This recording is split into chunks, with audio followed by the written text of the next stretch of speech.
ایرانی که در سالهای انقلاب و جنگ ایران موفق میشه در آمریکا با وجود کلی تحقیر خوش بدرخشه.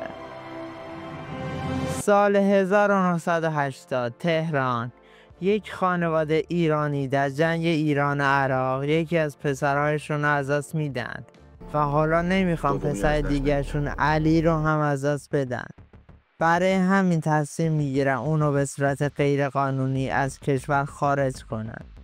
علی با خانواده خداحافظی میکنه و همراه یک قاچاقچی راهی مرز ایران و ترکیه میشن. وقتی به مرز میرسن، علی باید ساعتها از یک میله آویزون بشه تا اگر مأمور پشت کامیون رو چک کرد چادر پایین نیاد.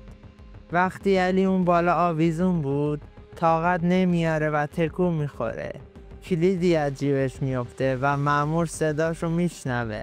مأمور برای بررسی میاد، کلید رو پیدا میکنه، اما علی هیچ صدایی از خودش در نمیاره و لو نمیره. علی به آمریکا میرسه و به مدرسه میره. اونجا همه نجات پرستن. به اون بد نگاه میکنن و مسخرش میکنن. اسم کاملش علیداد قره حسنلو جهانیه. علیداد جیران شلالو جهانی. وقتی معلم اسمشو میخونه همه میخندن.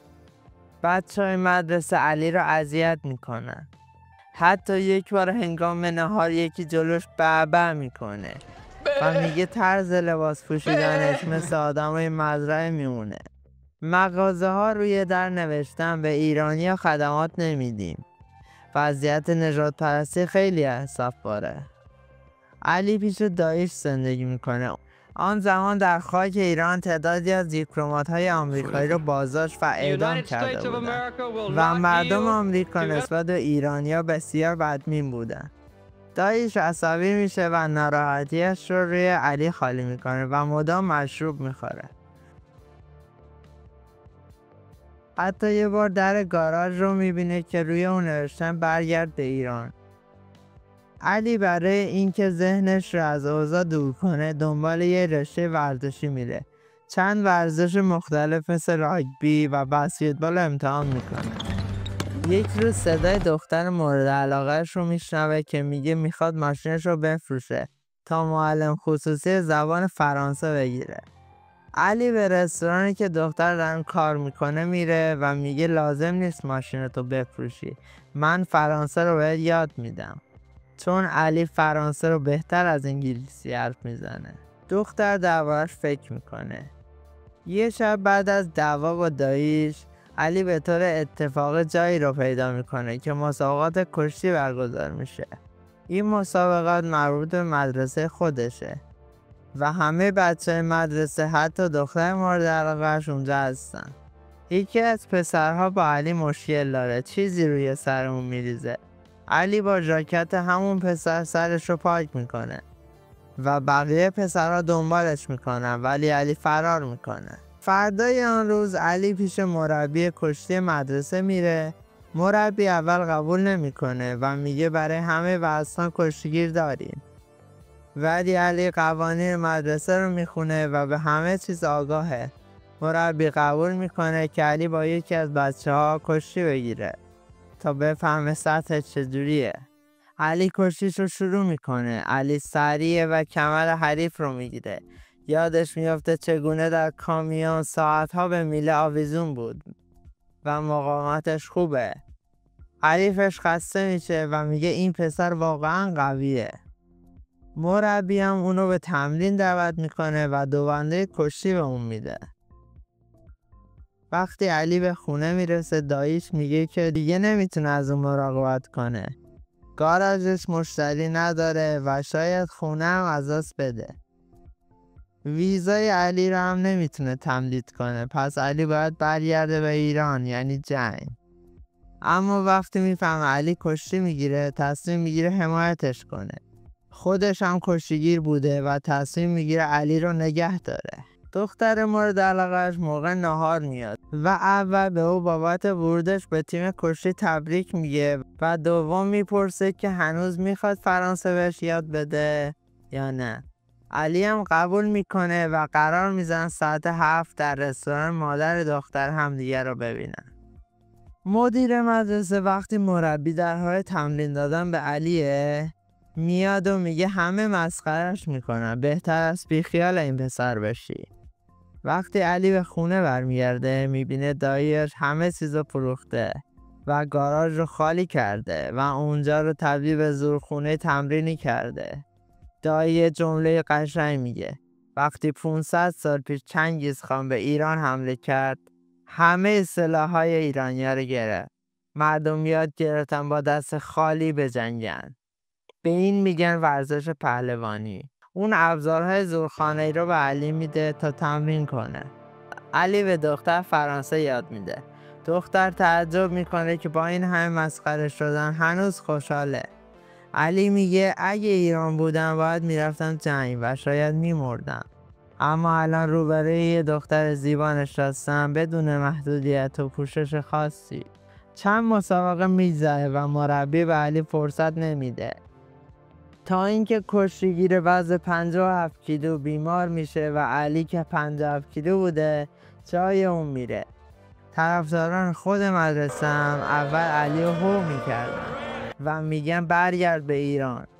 داییش هم اونجاست. مربی میگه عقب بمون ولی داییش میگه ضربش کن.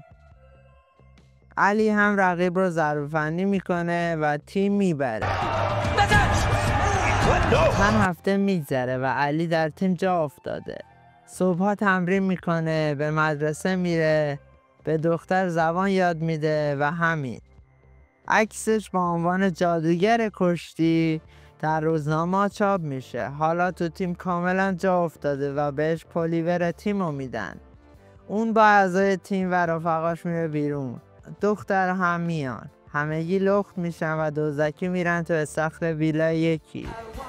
وقتی صاحب ویلا میاد همه فرار میکنن ولی علی و دختره میمونه و صاحب ویلا نمیفهمه. کم کم از هم خوششون میاد و یه بوس عاشقانه همو میکنن و با هم در میان بیرون.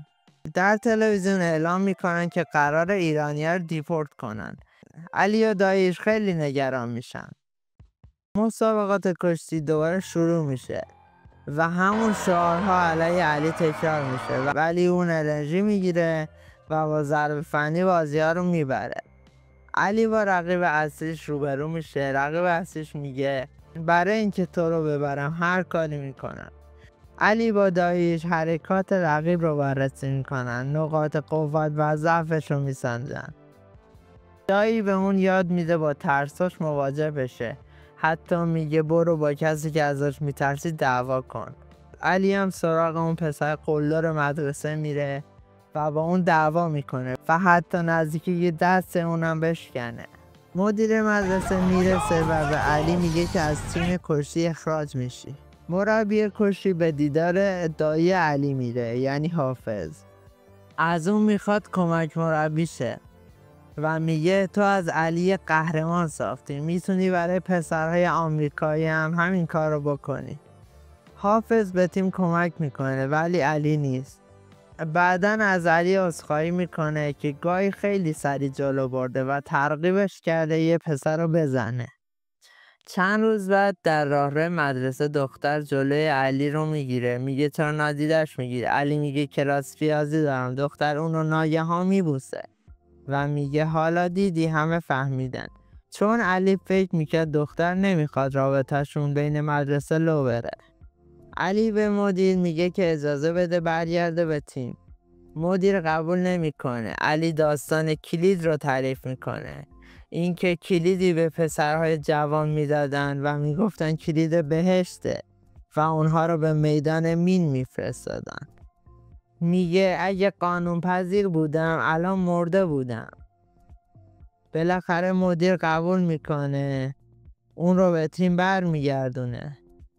مسابقات شروع میشه. ایرانی‌ها برای حمایت اومدن. حافظ کمک مربیه و علی بهترین کشتیگیر تیم. همه بازی‌ها رو یکی یکی میبرن. اعضای تیم با ایرانی‌ها دوست میشن و حتی حافظ برایشون قرمه سبزی درست میکنه و عاشقش میشن. سرمربی تیم مشکلی براش پیش اومده. و مدیریت تیم را نمیتونه ادامه بده. پس حافظ رو مربی تیم میکنه، اونم با کمال میل قبول میکنه. میرسن به مرحله نهایی با قوی ترین تیم. رقیب علی قبل از شروع میگه نباز. علی عصبانی میشه و راحت میبره. بعد از مسابقه علی با رفقاش میخوان برن خوشگذرانی و حافظ هم دعوت میکنن، اما اون میگه قرار داره و نمیتونه بیاد. اون شب بعد مسابقه باران شدیدی میبارید. حافظ با موتوره، متاسفانه در راه موتورش خاموش میشه و یک ماشین به اون میزنه و در جا فوت میکنه. علی شوکه میشه. کشتیگیری ها مدارهایشون رو به روح اون تبدیل میکنه. علی حالا تنهاست. اداره مهاجرت تماس میگیره و میگه چون پشتیبانی نداری نمیتونی مثل شهروند عادی بمونی و باید خودش رو از روز جمعه معرفی کنه. اما علی مسابقات سراسری داره و بدون توجه به حرف اداره مهاجرت به مسابقه میره. علی و رقیبش ناچ هر دو از دو سمت جدول بالا میان. علی همه حریفاش رو میبره سخت و آسان و به فینال میرسن. ناچ هم همینطور.